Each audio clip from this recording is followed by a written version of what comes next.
স্ত্রীর মন পেতে গেলে টাকা পয়সা, বাড়ি গাড়ি, দামি শাড়ি এসব দিয়ে ভরিয়ে দিলে চলে না। স্ত্রীর মন পেতে গেলে স্ত্রীকে ভালোবাসতে হয়।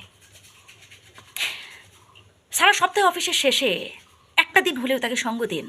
আশেপাশে কোথাও থেকে বেরিয়ে আসার চেষ্টা করুন, দেখবেন স্ত্রীর মন পাবেন। আপনি হয়তো গাড়ি গাড়ি টাকা পাঠাচ্ছেন, হয়তো দেশের বাইরে রয়েছেন, প্রচুর টাকা পাঠাচ্ছেন, আর ভাবছেন আমি এত টাকা পাঠাচ্ছি, তার সমস্ত শখ আহ্লাদ আমি মেটানোর চেষ্টা করছি, তার তো কোনো অভাব রাখি না, তা সত্ত্বেও কেন আমি তার মন পাই না?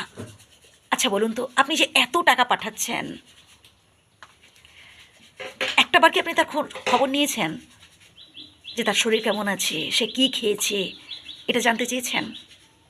আচ্ছা ধরুন আপনার স্ত্রী খুব অসুস্থ,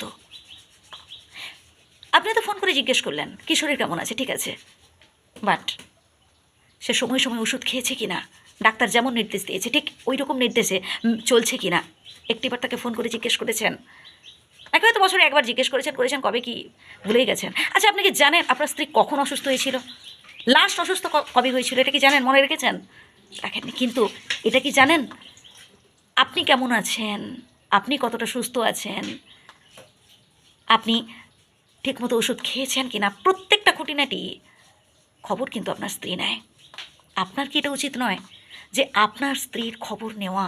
এটা কি আপনার উচিত নয়? আপনার স্ত্রী খেয়েছে কি না, আপনার স্ত্রীর শরীর কেমন আছে, আপনার স্ত্রী এখন কি করছে, এসব খবর কি নেওয়া আপনার উচিত নয়?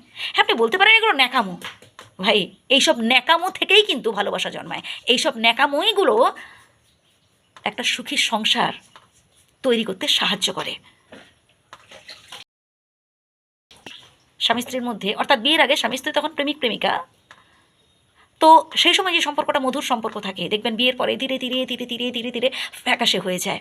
কেন জানেন? তখন তারা ভাবে হ্যাঁ এসব কথা আবার জিজ্ঞেস করার কী আছে, বাড়ি থেকে তো দেখে এলাম, আবার ফোন করে জিজ্ঞেস করার কী আছে, আবার জানার কী আছে।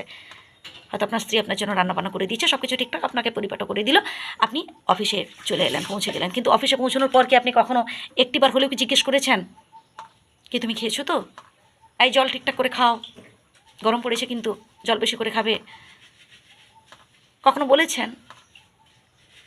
ন্যাকাও মনে হচ্ছে কথাগুলো। হ্যাঁ, মনে হচ্ছে এগুলো আবার কী বলার কী আছে। ভাই, এই কথাগুলোই কিন্তু আপনার স্ত্রীর মন পেতে সাহায্য করবে। একটিবার করে দেখুন, ভুল বলছি না, আমি তো একজন মেয়ে, তাই মেয়ের মানে আমরা কী চাই সেটাই তুলে ধরার চেষ্টা করলাম। মেয়েরা না শুধু ওই টাকা পয়সা, বাড়ি গাড়ি, গয়না, হ্যাঁ এগুলোরও প্রয়োজন আছে, মাঝে মধ্যে উপহার দিন, ঠিক আছে, কিন্তু আপনার কাছে মনে হচ্ছে যে আমি টাকা দিয়ে ভরিয়ে দিলে আমার স্ত্রীর মন পেয়ে যাব না। টাকা দিয়ে শুধু ভরিয়ে দিলে কি, গয়না দিয়ে ভরিয়ে দিলে, আপনি সোনায় পুরো ঢেকে দিলেন, তাহলে কিন্তু আপনি মন পেয়ে যাবেন না। আপনার স্ত্রীর মন পেতে গেলে স্ত্রীকে ভালোবাসতে হবে, যত্ন করতে হবে, আদর করতে হবে, এবং তার কথার প্রাধান্য দিতে হবে, তাকে শ্রদ্ধা করতেও হবে। শুধু আপনার মানে আপনি যেটা বলবেন সেটাই ঠিক, আপনি যেটা বলবেন সেটা আপনার স্ত্রীকে মেনে নিতে হবে এমনটা কিন্তু নয়। আপনার স্ত্রীর কথার গুরুত্ব দিন, তাহলে দেখবেন আপনার স্ত্রী না ভালো স্ত্রী হয়ে উঠবে এবং আপনাকে ভীষণ ভালোবাসবে, এবং আপনি আপনার স্ত্রীর মন পাবেন। ভালো লাগলে ভিডিওটি শেয়ার করবেন। ধন্যবাদ।